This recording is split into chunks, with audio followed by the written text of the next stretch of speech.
Hello बच्चों, मैं Kripashankar NMIMS मंथन में आप सभी लोगों का हार्दिक स्वागत करता हूं। प्यारे बच्चों, आज की हमारी जो क्लास है वो सामाजिक विषय पर आधारित बहुत ही इंपॉर्टेंट क्लास है। आज हम लोग सीखने वाले हैं एनएमएमएस एग्जाम 2021 में सामाजिक विषय से संबंधित यानी इतिहास से जितने भी प्रश्न पूछे गए हैं उन सभी प्रश्नों को, और उससे संबंधित जितने अन्य प्रश्न बन सकते हैं उन सभी प्रश्नों को भी हम लोग डिस्कस करेंगे। इसलिए इस वीडियो को आप अंत तक अवश्य देखिएगा ताकि आपको एक अच्छी समझ विकसित हो सके सामाजिक विषय पर। ध्यान दें, सबसे जो पहला क्वेश्चन था वो ये है कि गौतम बुद्ध का जन्म कहां हुआ था। गौतम बुद्ध से संबंधित हर साल एनएमएमएस एग्जाम में प्रश्न पूछे ही जाते हैं, इसलिए आप इस टॉपिक को अच्छे से तैयार कर लीजिएगा। यहाँ पे जो क्वेश्चन पूछा गया है वो ये कहा जा रहा है कि जन्म कहाँ हुआ था। तो गौतम बुद्ध का जन्म लुम्बिनी में हुआ था, जो इस समय नेपाल में है और भारत के बॉर्डर से काफी नजदीक है। तो इसका सही आंसर क्या हो जाएगा? थर्ड ऑप्शन इसका सही आंसर हो जाएगा। लुम्बिनी में गौतम बुद्ध का जन्म हुआ था। कब हुआ था? तो इसका आंसर हो जाएगा 563 ईस्वी पूर्व हुआ था। गौतम बुद्ध 80 वर्ष जीवित थे। तो आप यहां से ये भी निकाल सकते हैं कि इनकी मृत्यु यानी जिसे महापरिनिर्वाण कहा जाता है, तो इन्हें महापरिनिर्वाण कब प्राप्त हुआ था। तो इसमें आप 80 क्या कर दीजिएगा, चूंकि ईस्वी पूर्व है इसलिए आपको घटाना पड़ेगा।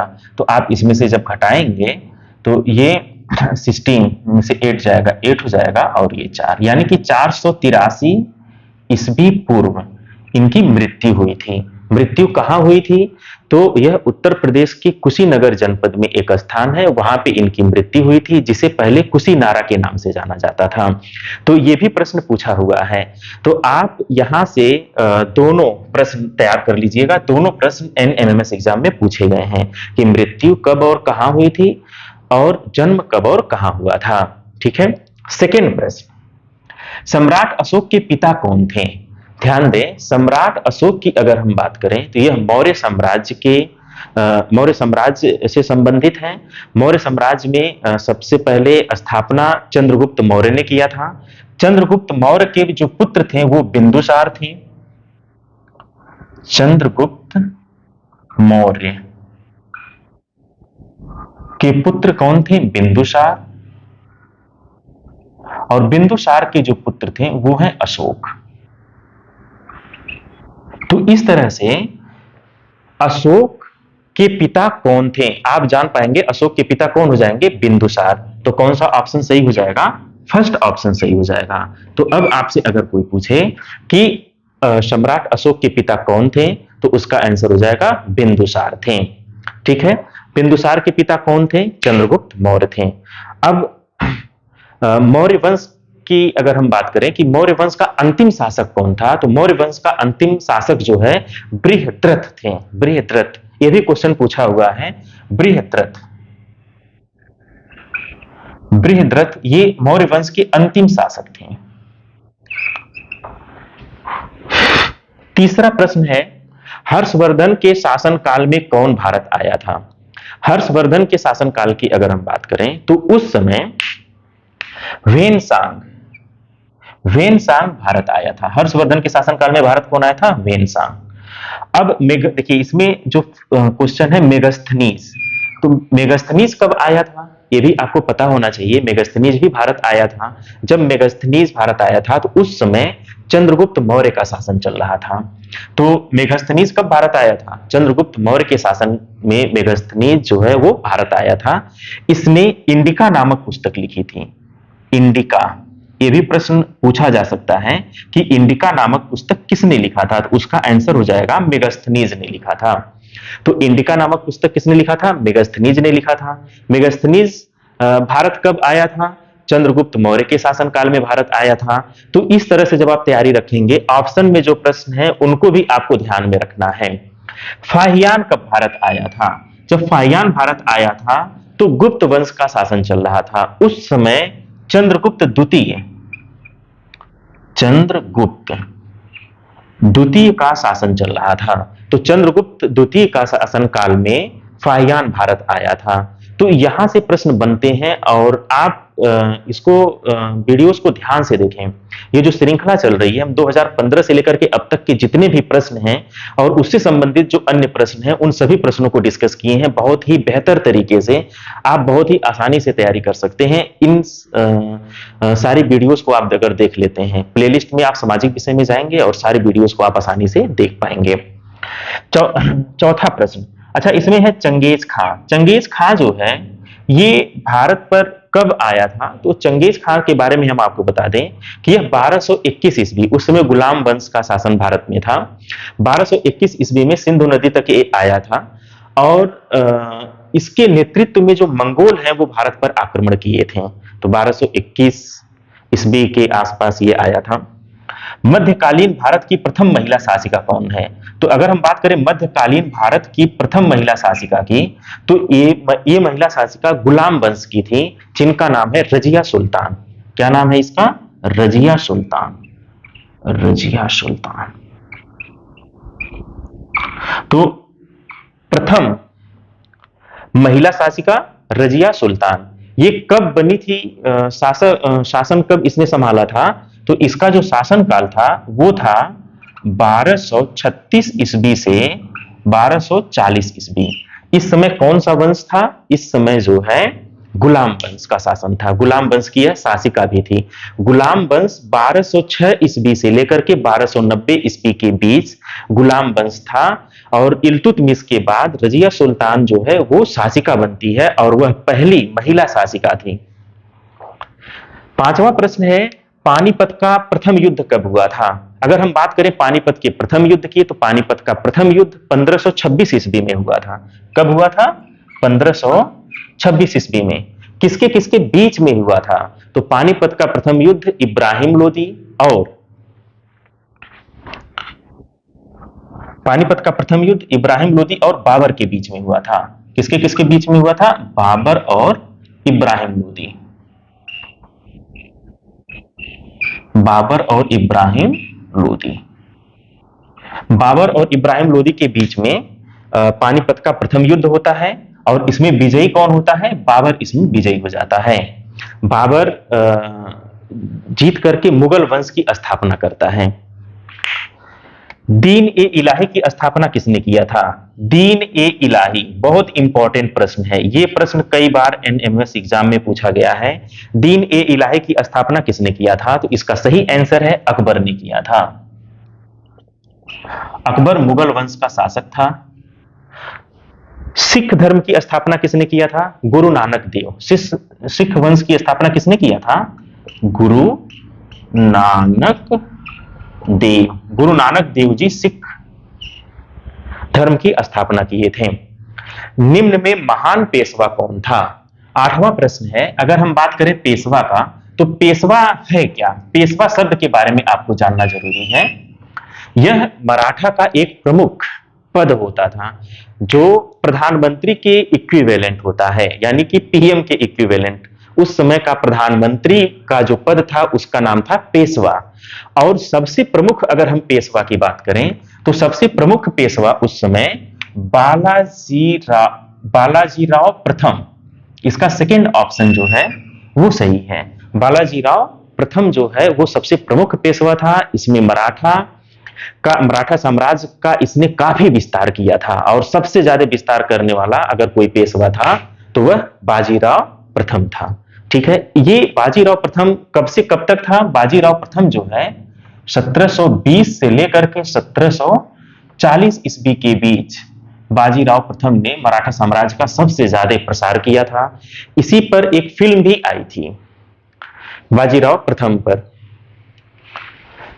नौवां क्वेश्चन है, प्लासी के युद्ध में कौन पराजित हुआ था? बहुत इंपॉर्टेंट प्रश्न है। प्लासी के युद्ध से संबंधित लगभग हर साल प्रश्न बनता है। कोई ना कोई प्रश्न यहां से आपसे पूछ लिया जाता है। प्लासी का युद्ध कब हुआ था? किसके किसके बीच हुआ था? अंग्रेजी सेना का नेतृत्व किसने किया था? और बंगाल का नवाब उस समय कौन था? कौन पराजित हुआ था? यहां से कहीं से भी क्वेश्चन बन सकता है। हम आपको बता दें, प्लासी जो है यह एक स्थान का नाम है, वहीं पर यह युद्ध हुआ था। कब हुआ था? तो प्लासी का युद्ध 1757 ईस्वी में हुआ था। ये बहुत इंपॉर्टेंट है। कब हुआ था? 1757 ईस्वी में। किसके किसके बीच में हुआ था?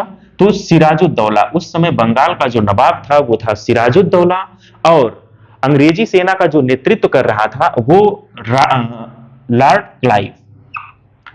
क्लाइव जो है अंग्रेजी सेना का नेतृत्व कर रहा था, और सिराजुद्दौला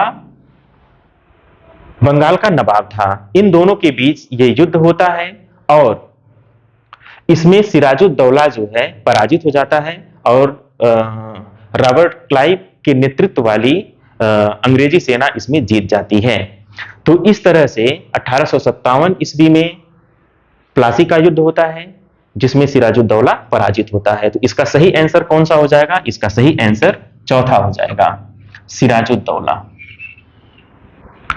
10वां बहुत इंपॉर्टेंट प्रश्न है। अगर हम 10वें प्रश्न की बात करें तो यह कह रहा है कि रामकृष्ण मिशन की स्थापना, तो रामकृष्ण मिशन की स्थापना कब हुई थी, किसने किया था? ये दोनों बातें आपको पता होनी चाहिए।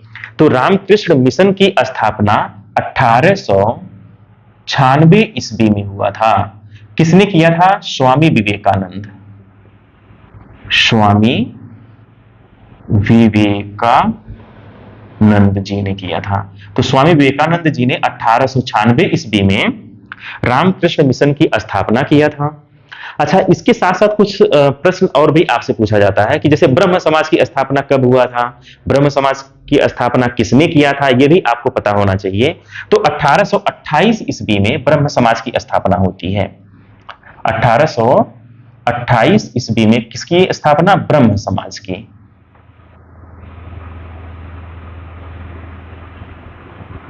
ब्रह्म समाज की स्थापना किसने किया था?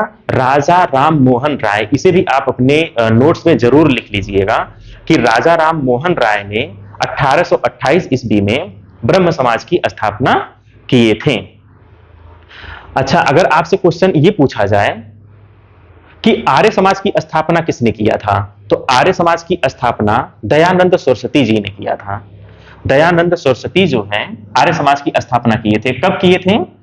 1875 ईस्वी में। 1875 ईस्वी में आर्य समाज की स्थापना दयानंद सरस्वती,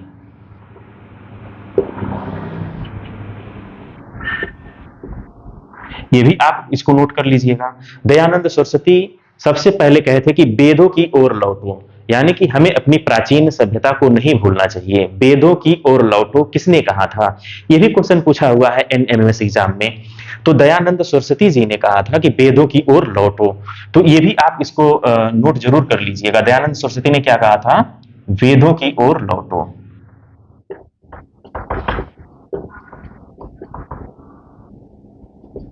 वेदों की ओर लौटो, बहुत इंपॉर्टेंट ये कोट्स है, इसको आप याद रखिएगा कि दयानंद सरस्वती ने कहा था। और राजा राम मोहन राय जो हैं, ये भारतीय समाज की ये अग्रदूत हैं, पुनर्जागरण की यह अग्रदूत हैं। यानी कि अगर आपसे कहा जाए कि जो आधुनिक भारतीय समाज है उसका पिता कौन है, तो राजा राम मोहन राय को ही इसका श्रेय जाता है। अच्छा, एक और क्वेश्चन आपसे पूछा जाता है कि सत्यशोधक समाज की स्थापना किसने किया था? बहुत इंपॉर्टेंट है, इसको भी आप नोट कर लीजिएगा। सत्यशोधक समाज की स्थापना किसने किया था? तो इसका जो आंसर है वो ज्योतिबा फूले और सत्यशोधक समाज।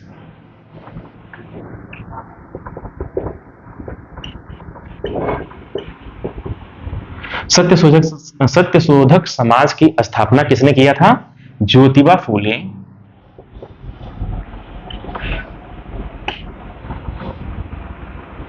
और इनकी पत्नी सावित्रीबाई।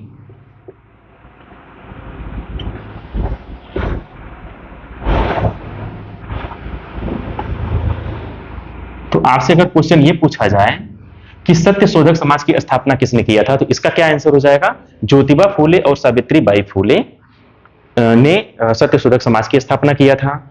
आर्य समाज की स्थापना किसने किया था? आर्य समाज की स्थापना दयानंद सरस्वती ने किया था। वेदों की ओर लौटो दयानंद सरस्वती ने कहा था। स्वामी विवेकानंद जी ने रामकृष्ण मिशन की स्थापना किया था। कब किया था? 1896 में किया था। ब्रह्म समाज की स्थापना कौन किया था? राजा राम मोहन राय ने ब्रह्म समाज की स्थापना किया था 1828 ईस्वी में।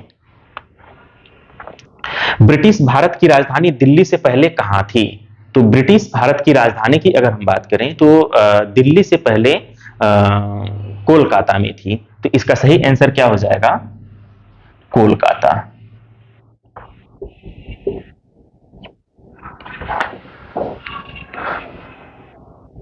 गांधी जी को सर्वप्रथम राष्ट्रपिता किसने कहा? गांधी जी को सर्वप्रथम राष्ट्रपिता सुभाष चंद्र बोस ने कहा था। तो इसका सही आंसर क्या हो जाएगा? चौथा ऑप्शन इसका सही आंसर हो जाएगा। सुभाष चंद्र बोस ने सबसे पहले कहा था गांधी जी को राष्ट्रपिता के नाम से ही इन्होंने संबोधित किया था। तो इस तरह से जितने भी प्रश्न 2021 में इतिहास से संबंधित पूछे गए थे उन सभी प्रश्नों को हम डिस्कस कर दिए हैं। आप इसका एक अच्छा नोट्स बना लीजिएगा। नोट्स बना करके उसकी थोड़ी प्रैक्टिस करते रहिएगा ताकि एग्जाम हॉल में सामाजिक विषय से आपकी एक भी प्रश्न गलत ना हो। अगर आपको हमारी वीडियोज अच्छी लग रही हो तो आप इसे अवश्य लाइक करिएगा, चैनल को सब्सक्राइब कर दीजिएगा, बेल आइकन को प्रेस करना इसलिए मत भूलिएगा ताकि जितने भी हमारे नोटिफिकेशन है आपको सबसे पहले प्राप्त हो जाए। Okay, thank you. आप इसका स्क्रीनशॉट भी ले सकते हैं।